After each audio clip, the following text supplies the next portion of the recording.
in Casey at Countryside here, and yes, we look outside and we see snow, but very soon now we need to get out in the yard and start doing some pruning on your fruit trees. The dormancy time is when you want to do it, and within the next like 3 to 4 weeks you need to do it before they start pushing out. So what first thing what you're going to want to do is study the branching structure of your tree. This one's a really pretty good example. It's got nice outward branches this way.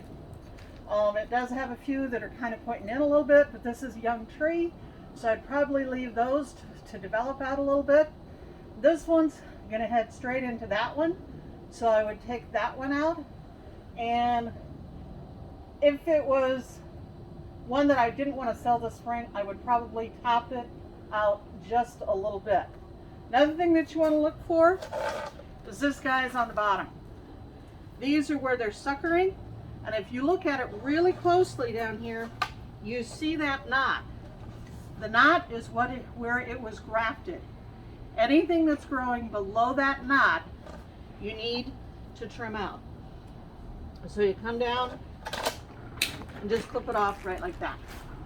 And any of your guards that you have on, make sure you leave them on till like the middle of May, because the rabbits are really hungry right now and they're gonna munch.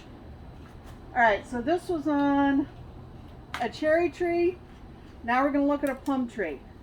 Again, the same basic structures, rules apply.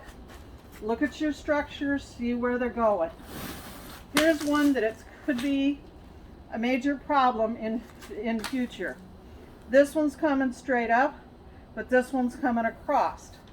So in this case, you're going to want to take this one out and let that one develop.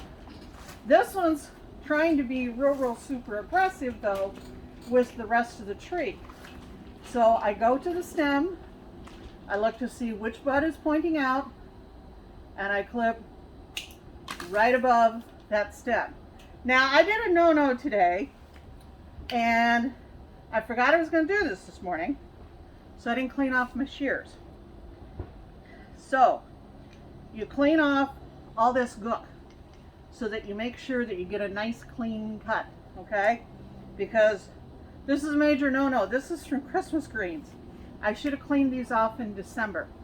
You normally never leave your Felcos dirty like that, because your Felcos will last forever. I've had these for 20 years and I use them all the time. This is another one that should come out. If you look at this branch, it's dead, it's not going to do anything. This one's dead, it's not going to do anything. This one's too small coming up against that one. We want this one to be the one to develop. So again, we just clean that out. And sometimes it's hard to get in there and get a good clean cut.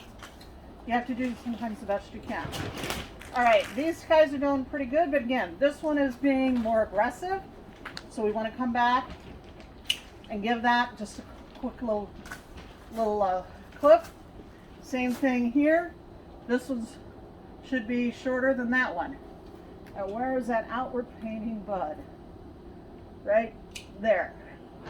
Same thing on the tab. And in this case, I can just bend the tree over and clip it. But if you have to get up on a ladder, make sure you've got somebody out there with you. You always want a safety person in place in case you fall. Don't say, oh no, it'll never be a problem. Well, it can be. You don't ever want to get hurt while you're out pruning. And if you look, you'll see that I've taken just a second, and when I make that cut, make sure I see where that outward bud is. Okay? All right, this is an apple tree. Apple trees have a tendency to get a lot of crisscrossing branches to them. So you want to try to keep them, again, as clean as possible. This one's in reasonably good shape, but again, just a few little pieces just to, and see how we got 3 coming here. At one point, probably this one should go, but again, it's a young enough tree, you want it to develop. But I would definitely bring this one that's trying to be super aggressive back, and then let these develop a little bit more. And since we took some down there, we got to take some up here.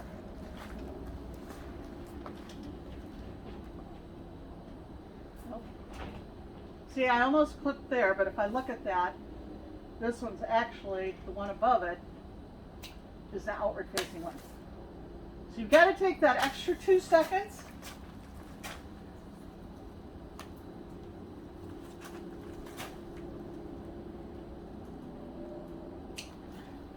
And look for where you really need to be.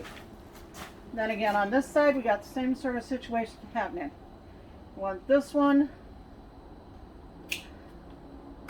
and this one